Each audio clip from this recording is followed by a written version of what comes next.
সকাল বন্ধুরা, আশা করি তোমরা ভালো আছো। আমিও খুব ভালো আছি। তোমরা তো জানো আমার এখন ফোনটা একটু ডিস্টার্ব হচ্ছে বলে আমি বড় ব্লগ তোমাদের সামনে আনতে পারছি না, তাই ছোট ছোট কিছু ভিডিওর মধ্যে এখন তোমরা আমাকে দেখতে পাবে। আশা করি আজকের মধ্যে আমার ফোনটা ঠিক হয়ে যাবে, আর কাল থেকে আমাকে তোমরা ব্লগের মাধ্যমে দেখতে পাবে। আর আমি চান করে নিয়েছি, চান করা হয়ে গেছে, টিফিন খাওয়াও হয়ে গেছে আমার। আমি এসেছি এখন ছাদে, তোমরা দেখেই বুঝতে পারছো। তোমরা ব্লগের মধ্যে এই ছাদ আর এই নারকেল গাছ তো অনেকবার দেখেছো। তো বুঝতেই পারছো আমাকে দেখে যে আমি এখন ছাদে এসেছি।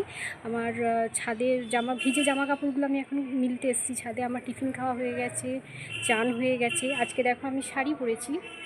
তোমরা তো আমাকে শাড়ি পরে খুব একটা দেখো না, আমি ঘরের মধ্যে নাইটি পরেই থাকি, চুড়িদার নাইটি এইসব পরেই থাকি। তো আজকে আমার শাড়ি পরার কারণ হচ্ছে আজকে আমাদের বাড়িতে কিছু লোকজন আসবে। আমাদের বাড়িতে একটা পুজো আছে, সেই পুজোর জন্য 5টা বামুন আমাদের বাড়িতে খাবে। নিচে রান্নাবান্না হচ্ছে, আর আমি এসেছি এখন ছাদে জামা কাপড় মিলতে। কাল থেকে নিশ্চয়ই বড় ব্লগে তোমাদের সাথে দেখা হবে। দেখছো রোদে আমি তো একদম থাকতে পারি না। হ্যাঁ, তো আজকে আমাকে শাড়ি পরে কেমন লাগছে তোমরা বলবে।